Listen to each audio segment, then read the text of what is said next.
Hello friend, कैसे हैं आप सब। उम्मीद है आप सब अच्छे होंगे। फ्रेंड्स, आज की वीडियो में हम करेंगे 12th क्लास एनसीईआरटी भारतीय इतिहास के कुछ विषय। इसका भाग 1।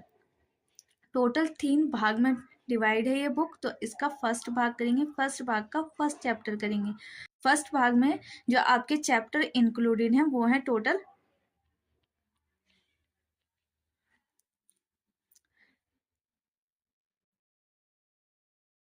4 चैप्टर हैं। फर्स्ट भाग में आपके, सेकेंड भाग में है आपके 5 चैप्टर और थर्ड भाग में है आपके 6 चैप्टर।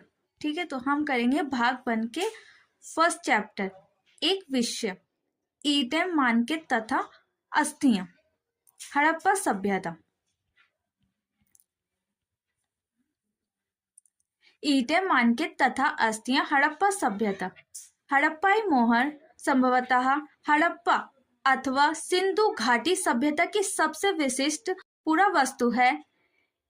सेलक खड़ी नामक पत्थर से बनाई गई इन मोहरों पर सामान्य रूप से जानवरों के चित्र तथा एक ऐसी लिपि के चिन्ह उत्कीर्णित हैं जिन्हें अभी तक पढ़ा नहीं जा सका। उस समय बसे लोगों के जीवन के विषय में उनके द्वारा पीछे छोड़ी गई पुरावस्तुओं जैसे उनके आवासों, उनके आभूषण, औजार तथा मोहर, दूसरे शब्दों में पुरातात्विक साक्ष्यों के माध्यम से बहुत जानकारी मिलती है।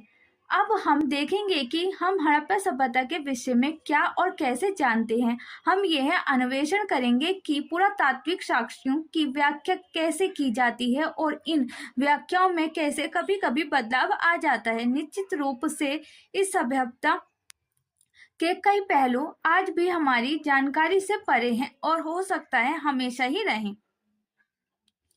परिभाषिक शब्द, स्थान तथा काल। सिंधु घाटी सभ्यता को हड़प्पा संस्कृति भी कहा जाता है।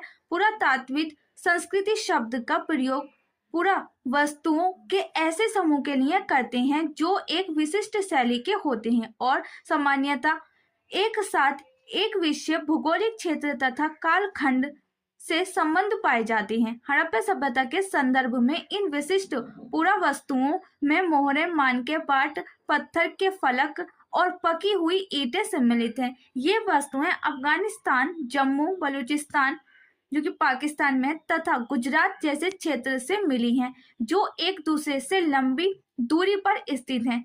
इस सभ्यता का नामकरण हड़प्पा नामक स्थान जहां ये संस्कृति पहली बार खोजी गई थी के नाम पर किया गया है।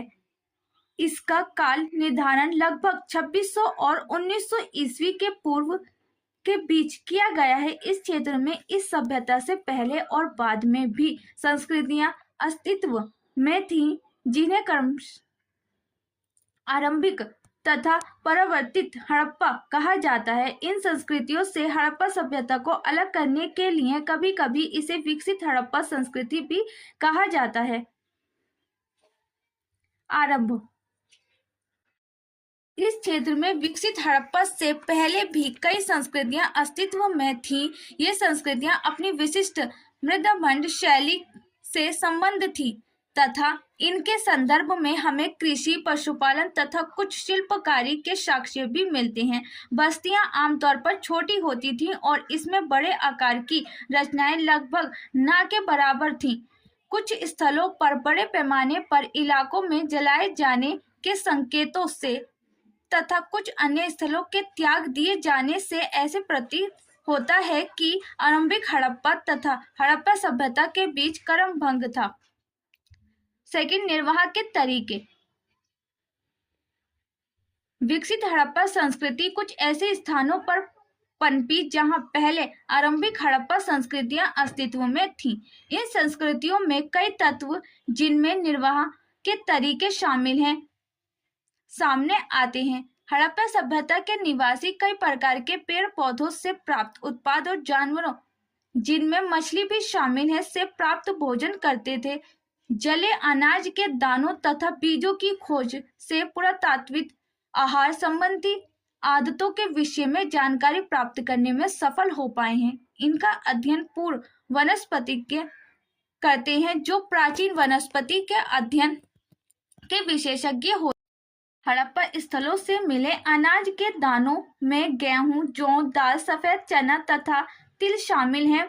बाजरे के दाने गुजरात के स्थलों से प्राप्त हुए थे। चावल के दाने अपेक्षाकृत कम पाए गए हैं। हड़प्पा स्थलों से मिली जानवरों की हड्डियों में मवेशियों, भेड़, बकरी, भैंस तथा सूअर की हड्डियां शामिल हैं। पूरा प्राणी विज्ञानियों अथवा जीव पुरातत्वविदों द्वारा किए गए अध्ययनों से संकेत मिला है कि ये सभी जानवर पालतू थे। जंगली प्रजातियों जैसे वराह यानी सुअर, हिरण तथा घड़ियाल की हड्डियां भी मिली हैं।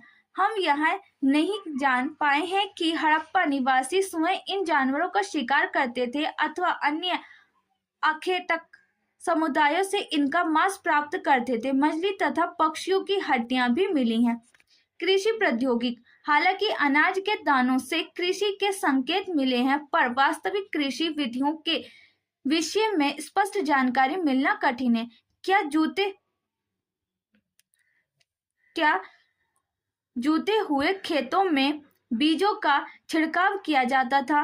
मोहरों पर किए गए रेखांकन तथा मृण मूर्तियां यहाँ अंकित करती हैं कि वर्षभ के विषय में जानकारी थी और इस आधार पर पुरातात्विद यह मानते हैं कि खेत जोतने के लिए बैलों का प्रयोग होता था। साथ ही चोलिस्तान के कई स्थलों और बनावाली यानी हरियाणा से मिट्टी से बने हल के प्रतिरूप मिले हैं। इसके आंतरिक पुरातात्विदों को कालीबंगा राजस्थान नामक स्थान पर जुते हुए खेत का साक्ष्य मिला है, जो आरंभिक हड़प्पा स्तरों से संबंध है।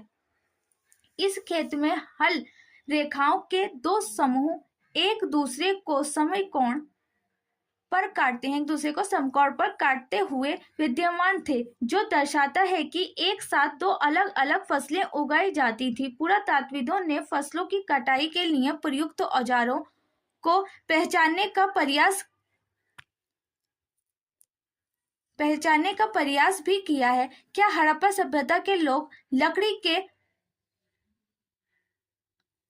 हाथों में बिठाए गए पत्थर के फलकों का प्रयोग करते थे या फिर वे धातु के औजारों का प्रयोग करते थे? अधिकांश हड़प्पा स्थल अर्ध शुष्क क्षेत्रों में स्थित हैं, जहां संभवतः कृषि के लिए सिंचाई की आवश्यकता पड़ती होगी। अफगानिस्तान में सुरतागाई नामक हड़प्पा स्थल से नहरों के कुछ अवशेष मिले हैं, परंतु पंजाब और सिंध में नहीं। ऐसा संभव है कि प्राचीन नहरें बहुत पहले ही गद में भर गई थी। ऐसा भी हो सकता है कि कुओं से प्राप्त पानी का प्रयोग सिंचाई के लिए किया जाता हो। इसके अतिरिक्त धोलावीरा गुजरात में मिले जलाशयों का प्रयोग संभवतः कृषि के लिए जल संचयन हेतु किया जाता था। स्रोत फर्स्ट, पूरा वस्तुओं की पहचान कैसे की जाती है? भोजन तैयार करने की प्रक्रिया में अनाज पीसने के यंत्र तथा उन्हें आपस में मिश्रण करने तथा पकाने के लिए बर्तनों की आवश्यकता थी। इन सभी को पत्थर, धातु तथा मिट्टी से बनाया जाता था। यहाँ एक महत्वपूर्ण हड़प्पा स्थल मोहनजोदड़ो में हुए उत्खननों पर सबसे आरंभिक रिपोर्टों में से एक से कुछ उदाहरण दिए जा रहे हैं।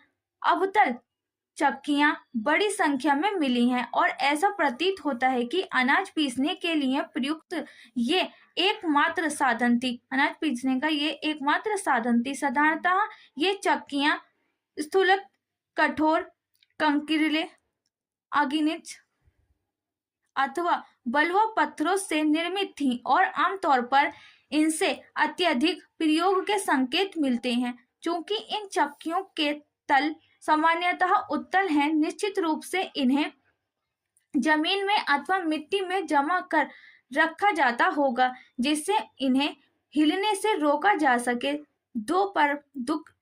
दो मुख्य प्रकार की चक्कियां मिली हैं। एक वे हैं जिन पर एक दूसरा छोटा पत्थर आगे पीछे चलाया जाता था, जिससे निचला पत्थर खोखला हो गया था, तथा दूसरी वे है जिनका प्रयोग संभवतः केवल सालन या तरी बनाने के लिए जड़ी बूटियों तथा मसालों को कूटने के लिए किया जाता था। इन दूसरे प्रकार के पत्थरों को हमारे श्रमिकों द्वारा सालन पत्थर का नाम दिया गया है तथा हमारे बावर्ची ने एक यही पत्थर रसोई में प्रयोग के लिए संग्रहालय से उधार मांगा है। पुरातात्विक वर्तमान समय की तुलनाओं से यह समझने का प्रयास करते हैं कि प्राचीन पुरावस्तुएं किस प्रयोग में लाई जाती थी। मेके खोजी गई वस्तु की तुलना आजकल की चक्कियों से कर रहे थे। क्या यह एक उपयोगी नीति है? थर्ड, मोहनजोदड़ो एक नियोजित शहरी केंद्र। संभवतः हड़प्पा सभ्यता का सबसे अनूठा पहलू शहरी केंद्रों का विकास था। आइए ऐसे ही एक केंद्र मोहनजोदड़ो को और सूक्ष्मता से देखते हैं। हालांकि मोहनजोदड़ो सबसे प्रसिद्ध पूरा स्थल है, सबसे पहले खोजा गया स्थल हड़प्पा था। बस्ती दो भागों में विभाजित है, एक छोटा लेकिन ऊंचाई पर बनाया गया और दूसरा कहीं अधिक बड़ा लेकिन नीचे बनाया गया। पुरातात्विदों ने इन्हें क्रमश दुर्गा और निचला शहर का नाम दिया है। दुर्गा की ऊंचाई का कारण यह था कि यहाँ की संरचनाएं कच्ची ईंटों के चबूतरे पर बनी थी। दुर्गा को दीवारों से घेरा गया था, जिसका अर्थ है कि इसे निचले शहर से अलग किया गया था। निचला शहर भी दीवार से घेरा गया था। इसके अतिरिक्त कई भवनों को ऊंचे चबूतरों पर बनाया गया था जो नींव का कार्य करते थे। अनुमान लगाया गया है कि यदि एक श्रमिक प्रतिदिन 1 घनीय मीटर मिट्टी ढोता होगा तो मात्र आधारों को बनाने के लिए ही 40 लाख श्रमिक दिवसों अर्थात बहुत बड़े पैमाने पर श्रम की आवश्यकता पड़ी होगी। अब कुछ और देखिए। एक बार चबूतरों के यथास्थान बनाने के बाद शहर का सारा भवन निर्माण कार्य चबूतरों पर एक निश्चित क्षेत्र तक सीमित था। इसलिए ऐसे प्रतीत होता है कि पहले बस्ती का नियोजन किया गया था और फिर उसके अनुसार कार्यान्वयन नियोजन के अन्य लक्ष्यों में ईंटें शामिल हैं, जो भले ही धूप में सूखकर अथवा भट्टी में पककर बनाई गई हों, एक निश्चित अनुपात की होती थी, जहां लंबाई चौड़ाई ऊंचाई की 4 गुनी और दुगनी होती थी। इस प्रकार की ईंटें सभी हड़प्पा बस्तियों में प्रयोग में लाई गई हैं।